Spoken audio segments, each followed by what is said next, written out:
Assalamualaikum warahmatullahi wabarakatuh. Kembali lagi dengan saya Bima Putra Aditya. Nomor induk mahasiswa 642254142, Prodi Manajemen Universitas Bina Sarana Informatika, Kampus Kramat 98. Video ini dibuat untuk memenuhi tugas salah satu mata kuliah Bank dan Lembaga Keuangan.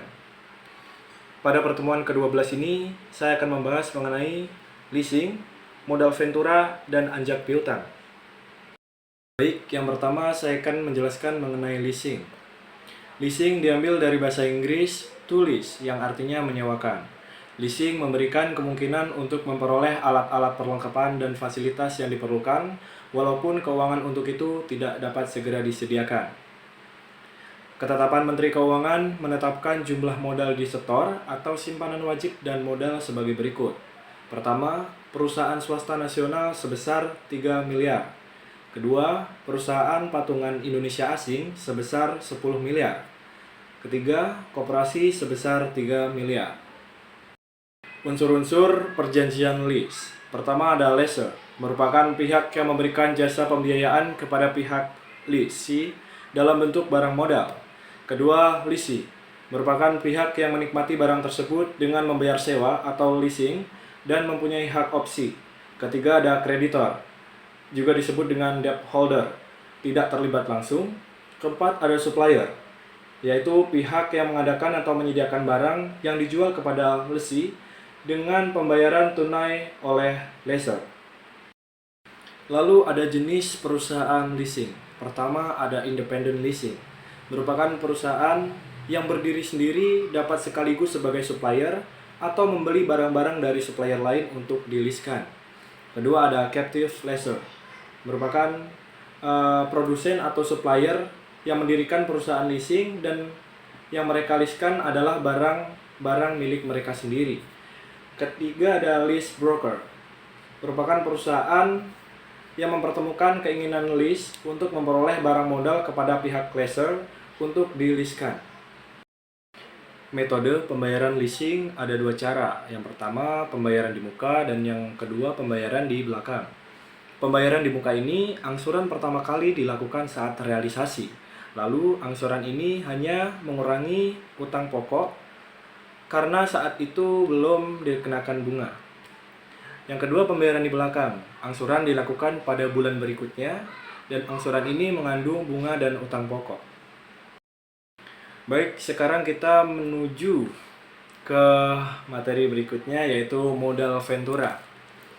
Modal ventura menurut Robert White, yaitu penyediaan pembiayaan untuk memungkinkan pembentukan dan pengembangan usaha-usaha baru, baik di bidang teknologi maupun di bidang non-teknologi. Berdasarkan pendanaannya digolongkan dalam 1. Leverage venture capital, yaitu perusahaan modal ventura yang dananya diperoleh dengan cara meminjamkan sejumlah uang, baik dari pemerintah maupun dari swasta. Yang kedua ada equity venture capital, yaitu perusahaan modal ventura yang dananya diperoleh dari pemegang saham yang akan digunakan untuk melakukan penyertaan pada suatu perusahaan. Jika yang tadi berdasarkan pendanaannya, sekarang berdasarkan kepemilikan. Berdasarkan kepemilikan perusahaan modal ventura dibedakan menjadi: pertama ada perusahaan publik, yaitu perusahaan modal yang sudah go public. Kedua ada perusahaan private, yaitu perusahaan modal yang belum go public, yang dibentuk oleh sejumlah anggota lembaga keuangan, seperti dana pensiun dan perusahaan asuransi yang menempatkan dananya pada perusahaan modal ventura untuk diinvestasikan kepada perusahaan-perusahaan. Ketiga ada perusahaan afiliasi bank, merupakan bank yang memiliki kelebihan dana mendirikan anak perusahaan modal ventura yang beroperasi secara terpisah dengan usaha bank. Keempat ada perusahaan modal ventura pemilik dana besar, yaitu sejumlah perusahaan besar di beberapa negara industri melakukan penyertaan pada salah satu atau beberapa perusahaan modal ventura sebagai subsidiary. Sumber dana modal ventura diperoleh dari: pertama ada investor perorangan, yaitu diperoleh dengan cara menawarkan kerjasama modal ventura. Kedua, perusahaan-perusahaan yang bukan lembaga keuangan. Yang ketiga, perusahaan asuransi dan dana pensiun. Baik, tadi saya sudah menjelaskan mengenai leasing dan modal ventura. Sekarang saya akan menjelaskan mengenai anjak piutang. Anjak piutang merupakan perusahaan yang kegiatannya adalah melakukan penagihan atau pembelian, atau pengambil alian atau pengelolaan hutang piutang suatu perusahaan dengan imbalan atau pembayaran pemilik perusahaan, serta mewajibkan klien untuk A. Menjual atau menjaminkan piutangnya kepada pihak faktor. B. Memberikan balas jasa finansial kepada faktor. Lalu pihak-pihak apa saja yang terlibat dalam anjak piutang ini? Dalam kegiatan transaksi perusahaan anjak piutang terdapat 3 pihak yang saling berkepentingan. Tanpa keterlibatan 3 pihak yang saling berkepentingan tersebut, maka kegiatan perusahaan anjak piutang tidak akan berjalan sebagaimana mestinya. Adapun pihak-pihak yang terlibat dalam kegiatan transaksi anjak piutang adalah sebagai berikut. Pertama, ada kreditor atau klien yang menyerahkan tagihannya kepada pihak anjak piutang untuk ditagih atau dikelola atau diambil alih dengan cara dikelola atau dibeli sesuai perjanjian dan kesepakatan yang telah dibuat. Kedua, ada perusahaan anjak piutang atau factoring, yaitu perusahaan yang akan mengambil alih atau mengelola piutang atau penjualan kredit debiturnya. Ketiga, ada debitur, yaitu nasabah yang mempunyai masalah atau hutang kepada kreditor atau klien. Dasar hukum anjak piutang.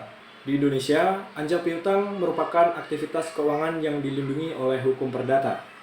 Dasar hukum anjak piutang mengacu pada keputusan Presiden nomor 61 tahun 1988 pasal 2, yaitu meresmikan anjak piutang atau factoring sebagai salah satu bidang pembiayaan. Pasal tersebut kemudian diperkuat dasar hukum anjak piutang lainnya, yaitu Keputusan Menteri Keuangan nomor 1251/KMK.031/1988. Jasa yang diberikan oleh faktor. Pertama, ada full service factoring. Anjak piutang ini memberikan jasa secara menyeluruh, baik jasa pembiayaan maupun non-pembiayaan. Kedua, ada bulk factoring. Anjak piutang jenis ini memberikan jasa pembiayaan dan pemberitahuan saat jatuh tempo pada customer, tanpa memberikan jasa lain seperti proteksi risiko piutang, administrasi penjualan, dan penagihan. Ketiga, ada maturity factoring. Anjak piutang jenis ini memberikan jasa proteksi risiko piutang, administrasi penjualan secara menyeluruh, dan penagihan. Keempat, ada invoice discounting. Anjak piutang ini memberikan jasa pembiayaan saja, sedangkan jasa non-pembiayaan sama sekali tidak diberikan. Lalu ada manfaat dari factoring. Ada 3, yaitu bagi klien, bagi faktor, dan bagi customer. Saya akan membahas yang bagi klien terlebih dahulu.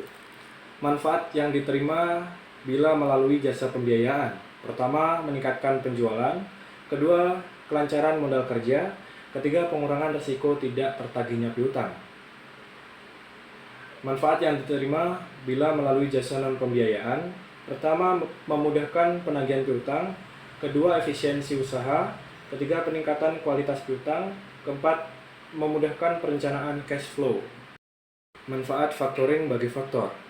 Pertama, ada discount fee, yaitu fee yang dibayarkan klien kepada faktor karena faktor memberikan jasa pembiayaan atau uang muka atau piutang yang diberikan oleh faktor. Kedua, service fee, yaitu fee yang dibayar klien kepada faktor yang memberikan jasa non-pembiayaan yang nilainya ditentukan. Yang terakhir, manfaat factoring bagi customer. Pertama, kesempatan untuk melakukan pembelian dengan kredit. Kehadiran jasa pembiayaan memungkinkan klien untuk melakukan penjualan secara kredit. Kedua, kelayakan penjualan yang lebih baik. Jasa administrasi penjualan memungkinkan klien melakukan penjualan dengan lebih cepat dan tepat. Demikian penjelasan singkat dari saya mengenai materi leasing, modal ventura, dan anjak piutang. Ada kurang lebihnya saya minta maaf. Sampai jumpa pada pertemuan berikutnya. Wassalamualaikum warahmatullahi wabarakatuh.